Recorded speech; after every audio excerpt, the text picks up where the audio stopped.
Comrade को मेरी तरफ से भारतीय कम्युनिस्ट पार्टी की तरफ से लाल सलाम पेश करता हूं। कामरेड अपनी पार्टी के जो बुनियाद पड़ी थी कानपुर में 1925 के अंदर पड़ी थी। जान की शायद पूर्वी चूक गए थे, हमको तारीख नहीं आ रही। तो कानपुर के अंदर 24, 25 और 26 पहला एजुकेशन जो हुआ था हिंदुस्तान के अंदर। ऐसे तो भारत में 1925 से पहले भी कई बार कोशिश हो चुकी है कम्युनिस्ट पार्टी की बुनियाद रखनी, लेकिन कोई भी पार्टी की बुनियाद एक पैर अचानक नहीं हो जाती। उसके वास्ते पहले से माहौल बनाना पड़ता है। अगर हम उधर पीछे जाके देखेंगे माजी के अंदर तो भगत सिंह, चंद्रशेखर आजाद ये लोग जो एसोसिएशन बनाए थे हिंदुस्तान रिपब्लिकन एसोसिएशन, और उसके थ्रू वो भी वही बात कर रहे थे जो आज हमारे चालू नजरियात को लेकर हम चलते हैं। इसी को लेकर भगत सिंह, राम प्रसाद बिस्मिल वगैरह भी चला करते। और जब भगत सिंह को फांसी का वक्त करीब आया तो उनसे जेलर ने पूछा कि आपकी अंतिम ख्वाहिश हो तो बताओ, आपकी आखिरी ख्वाहिश क्या है। तो भगत सिंह ने बोलकर एक तारीखी जुमला था, ऐतिहासिक जिसका वो था कि एक क्रांतिकारी दूसरे क्रांतिकारी से मुलाकात कर रहा है। मतलब उनको इतना वो था कि जो बचे कुचे जो सपे है वो उस वक्त तो कांग्रेस लेनिन की किताब पढ़ रही थी। और भगत सिंह का बोलना ये था कि मेरी आखिरी ख्वाहिश हुआ है कि जो लेनिन की किताब में जो कुछ बचे हैं पन्ने, कुछ सफ़े जो बचे हैं, मुझे उसको पूरा कर लेना जानना चाहिए, यही मेरी आखिरी ख्वाहिश है। और अभी जैसे कि जब्बार भाई ने कहा दाल में नमक के बराबर है। आप लोग को गर्व होना चाहिए कि आप लोग उस पार्टी के सदस्य हैं जब हिंदुस्तान आज़ाद हुआ और काला पानी से जब 450 लोग छूट कर आए जो इंडोबार की जेल में सजा काट रहे थे, उनमें से 250 लोग इसी भारतीय कम्युनिस्ट पार्टी के लाल झंडे को उठाया। इसलिए तुमको गर्व होना चाहिए इसके वास्ते कि तुम एक ऐसी मेंबर हो जिसके लोग क्रांतिकारी रहे, जिसके लोगों ने जंग आज़ादी में अपनी हिस्सेदारी निभाई है, जेल काटे हैं। और भी बहुत सारे लीडर हैं, लेकिन वो इसके पहले के जो लीडर थे वो काला पानी से होके आने के बाद में आए, अपने से डांगे थे। ये शुरू से कम्युनिस्ट पार्टी में थे। ट्रेड यूनियन की बुनियाद रखी कम्युनिस्ट पार्टी में, ऑल इंडिया स्टूडेंट फेडरेशन की बुनियाद रखी कम्युनिस्ट पार्टी, ऑल इंडिया किसान सभा की बुनियाद रखी कम्युनिस्ट पार्टी। हिंदुस्तान के अंदर या दुनिया में भी अगर कहा जाए तो कम्युनिस्ट पार्टी वो वाहिद पार्टी है जो मजलूमों और शोषितों के लिए, उनके हक के लिए हमेशा जो आगे रहती है। और हिंदुस्तान में जितने भी यूनियन है, वो चाहे रेलवे यूनियन हो, पावर लूम कामगार यूनियन हो, सफाई कर्मचारी हो, कोई भी यूनियन हो, सबसे पहली यूनियन तुम्हारी अपनी पार्टी कम्युनिस्ट पार्टी में थी। इसको सभी लोगों को याद रखना चाहिए और इस पर फख्र महसूस करना चाहिए। हम ऐसी पार्टी के मेंबर है जो हमेशा मजलूमों के हक के लिए लड़ाई लड़ती है और आगे भी लड़ते रहे।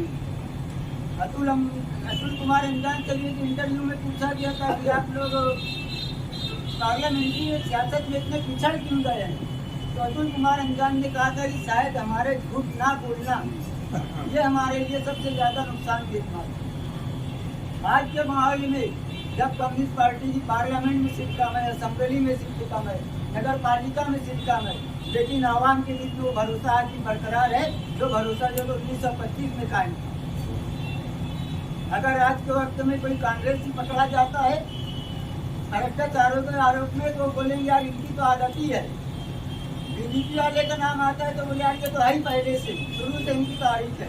लेकिन कम्युनिस्ट पार्टी के अगर कोई ऊपर इल्जाम लगाया जाता है तो आवाम उसको मानने से इनकार कर देती है, हैरत से पूछती है कम्युनिस्ट भी ऐसा कर सकती है, उनको यकीन नहीं होता।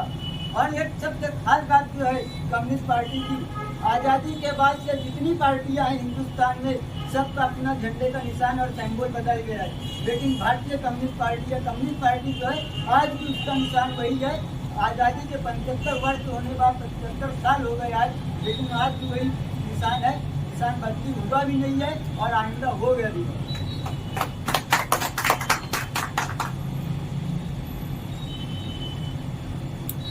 दोस्तों आप लोग आए और हमारे हौसला बढ़ाए और हम सासों उम्मीद के साथ कि जब भी पार्टी आपको आवाज़ दे आप ऐसे ही आए और पार्टी के काम काज को आगे बढ़ाएं, ज़्यादा से ज़्यादा नौजवानों को लाने की कोशिश करें और उनको नज़रियात समझे कि नहीं सबसे ज़्यादा कोशिश करें। एक और ख़ास बात तुम लोग को बता देना चाहता हूँ, यही आरएसएस और बीजेपी के लोग जब बोलते थे कि भारत के अंदर से लाल झंडे वाले खत्म हो गए हैं, कम्युनिस्ट लोग खत्म हो गए हैं, 2 महीना पहले के जाके यूट्यूब पे वीडियो निकाल के देख लो, नरेंद्र मोदी जो दुनिया की सबसे बड़ी पार्टी होने का दावा करता है, उसने कहा है कम्युनिस्ट विचारधारा सबसे खतरनाक विचारधारा है। इस बात के लिए भी आपको फख्र करना चाहिए कि दुनिया की जो सबसे बड़ी पार्टी है और एक ऐसा लीडर जो किसी की बात सुनने को तैयार नहीं रहता, साल भर जो तो किसान जो तो अपना घर बार छोड़कर काम धंधा छोड़कर बॉर्डर पे बैठते हैं और साल भर के बाद पंतप्रधान को अगर कानों पे सुई होती है और वो आदमी अगर ये बोलता है कि कम्युनिस्ट विचारधारा बहुत खतरनाक है, कि आप लोगों को खुद अंदाज लगा लेनी चाहिए कि विचारधारा कितनी अहमियत रखती है। भले कम्युनिस्ट पार्टी के कोई वर्कर को विचारधारा की अहमियत का एहसास ना हो, लेकिन वो आरएसएस और बीजेपी के लोग जो कम्युनिस्ट पार्टी के दुश्मन है, उन्हें बहुत अच्छे तरीके से मालूम है कि कम्युनिस्ट विचारधारा क्या है। मुझे बहुत अच्छे तरीके से पता है कम्युनिस्ट विचारधारा क्या है, क्योंकि मेरे पिताजी खुद कम्युनिस्ट थे, मेरे दादा कम्युनिस्ट थे और मैं यहाँ पे सिर्फ इससे नहीं खड़ा हूँ कि वो मेरे बाप दादा यहाँ थे, मैं इससे खड़ा हूँ। मैं आज इस पोजीशन में इससे खड़ा हूँ क्योंकि मुझे विचारधारा समझती है और जिस आदमी को विचारधारा समझती है उससे ज्यादा अहम कोई नहीं होता। अगर कोई आ जाए, प्रधान आ जाए और पार्टी का एक मेंबर आ जाए जिसको विचारधारा समझती है, तो प्रधान गया चूल्हे भाड़ में, हम पहले हमारे पार्टी वर्कर को अहमियत देंगे, उसको नहीं। ये चीज आप लोगों को याद रखना चाहिए और ज्यादा से ज्यादा नजरियात के ऊपर, सिद्धांत के ऊपर, उस पर जो तो काम करना चाहिए। और एक बार आदमी नजरियाती तौर से बंद गया तो जिंदगी में कहीं जाता नहीं है। वो भले कोई भी पार्टी के साथ चला जाए, कहीं भी चला जाए, वो एक कम्युनिस्ट है, उसका नजरिया कम्युनिस्ट है तो वो कम्युनिस्ट ही रहेगा और जहाँ को जाएगा वो सारे को कम्युनिस्ट बना देगा। इतनी ताकत पैदा करनी चाहिए, जब जाकर हम आगे बढ़ेंगे और यहाँ पे कुछ कर सकते हैं। तो विचारधारा के अलावा कोई चीज मायने नहीं रखती। जो रोड गटर की जो ये कम्युनिस्ट सियासत का हिस्सा नहीं है। कम्युनिस्ट पार्टी की सियासत हमेशा उस पर ही टूटी होती है, हमेशा वो मजलूम के साथ में खड़ा होता है, किसी भी ताकतवर आदमी के साथ में कम्युनिस्ट पार्टी खड़ी नहीं होती। अभी इलियास ने कहा था फंडिंग की बात, मुझे अच्छी तरीके से याद है 2008 के अंदर सीपीआई को रतन टाटा ने 5.5 करोड़ रुपये का फंड दिया था और सीपीएम को 8.5 करोड़ रुपये का फंड दिया था, अकेले में दिया था चेक लेके। लेकिन ये कम्युनिस्ट पार्टी थी जो काला टैग करके प्रेस कॉन्फ्रेंस देके बोली हम रतन टाटा का चेक नहीं ले सकते क्योंकि हमें लड़ाई लड़ना है रतन टाटा के खिलाफ में। हम मजदूरों के साथ में लड़ेंगे, सरमायादारों के खिलाफ में लड़ेंगे, हम मजदूरों के साथ में लड़ेंगे, पूंजीपतियों के खिलाफ में लड़ेंगे। इसलिए हमें पूंजीपतियों का 1 रुपया भी स्वीकार नहीं है। और उन्होंने दोनों पार्टियों ने 5.5 करोड़ और 8.5 करोड़ का चेक उसके शुक्रिया के साथ, धन्यवाद के साथ वापस दे दिया। ये कम्युनिस्ट पार्टी की ताकत है। कम्युनिस्ट पार्टी हर मजदूरों से, किसानों से 2-2 रुपया 3-3 रुपया जमा कर लेती है, लेकिन किसी सरमायादार का पैसा लेना गवारा नहीं करती। हमें भी वैसे ही करना पड़ेगा। हमारे आगे जो तो बहुत सारे कम्युनिस्टों की, बहुत सारे कांग्रेस जो इनकलाब लाए, बड़े बड़े इनकलाब लाए, उनकी दुनिया पड़ी है, उनको पढ़ना होगा, उनको देखना होगा वो कैसे काम करते थे, कैसे क्या करते थे, कैसे लोगों को लाते थे, उन्होंने अपनी ज़िंदगी में अपनी सियासत में क्या नहीं वो किया, तकरीर कैसे करते थे। बहुत कुछ उनसे सीखना पड़ेगा। उनसे जब सीखेंगे हम, उसके बाद जब हम आगे जाएंगे, नहीं तो हम आगे जानने वाले नहीं। इसके लिए कोशिश करना चाहिए, नौजवानों को ज़्यादा से ज़्यादा लाना चाहिए, नजरिया समझाना चाहिए और कोशिश करना चाहिए हर आदमी को कि कम से कम 8 दिन में एक बार पार्टी ऑफिस पे जरूर आना चाहिए। अकेला सेक्रेटरी कुछ भी अहमियत रखता नहीं है, वो सिर्फ नुमाइंदगी कर सकता है, तुम नहीं आएंगे, अखबार में बयान दे सकता और इससे ज़्यादा कुछ नहीं कर सकता। कम्युनिस्ट पार्टी का सेक्रेटरी जब कोई भी जगह का जो है तो वो सिर्फ लीड करता है, उनको समझाता है, काम वर्करों को करना होता है। वर्कर जब हमारे साथ में रहेंगे तो हमारी ताकत बढ़ेगी। पार्टी जो है तो जन संगठनों से जन्मी पार्टी है, कोई ऑफिस में बैठ के बना नहीं लिया, पार्टी के ऑफिस में बैठ के बना ली। और कुछ लोग यही बोलते हैं कम्युनिस्ट पार्टी के अंदर डिक्टेटरशिप चलती है। दुनिया का सबसे बड़ा झूठ यही है जो ये बोली कम्युनिस्ट पार्टी में डिक्टेटरशिप चलती है।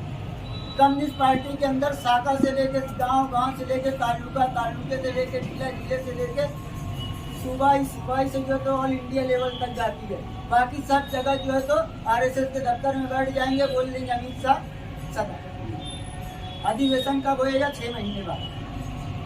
कांग्रेस पार्टी में भी ऐसे ही है। कम्युनिस्ट पार्टी के अलावा जितनी भी पूंजीपति पार्टियां हैं, सरमायादाराना निजाम की हामी पार्टियां हैं, सबका वही है, वो आदमी के ऊपर लाद दिया जाता है। लेकिन कम्युनिस्ट पार्टी में ऐसा नहीं है। कम्युनिस्ट पार्टी में नीचे से आदमी धीरे धीरे करके ऊपर जाता है। और जैसा कि अभी जब्बार ने कहा कि फैजान में तो कम उम्र है, इतना कम उम्र सिक्योरिटी नहीं देखा। मेरे को खुद भी हैरत होती है क्योंकि कम्युनिस्ट पार्टी के अंदर कम नौजवान सिक्योरिटी बहुत कम हुई है। क्योंकि उसकी वजह है, कम्युनिस्ट पार्टी एक नजरियाती पार्टी है और जिसको नजरियात समझता है उसको ज़्यादा अहमियत दी जाती है।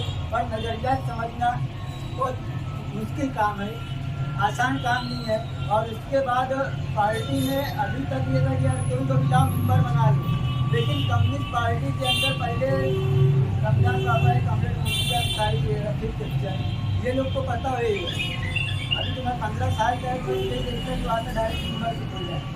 नहीं तो कम्युनिस्ट पार्टी के अंदर पहले साल भर 2 साल जो तो आदमी को रखा जाता था, उसके किरदार को जांचा जाता था, कैसा आदमी है कैसा नहीं है, उसके बाद में उसको कम्युनिस्ट पार्टी की सदस्यता दी जाती है।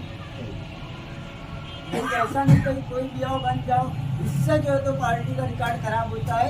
ये वजह से पार्टी के अंदर इतना डिसिप्लिन हो, वो पार्टी के ऊपर ये आरोप लगाना, ये जो तो डिक्टेटरशिप करते हैं, एकदम सफेद। मैं एक बार फिर आप लोगों से बोलता हूँ, आप लोग नजरिया पे ज़्यादा मेहनत करें, नौजवान लोग को पार्टी पर लेके आए और कम से कम 8 दिन में एक बार पार्टी ऑफिस पर आए।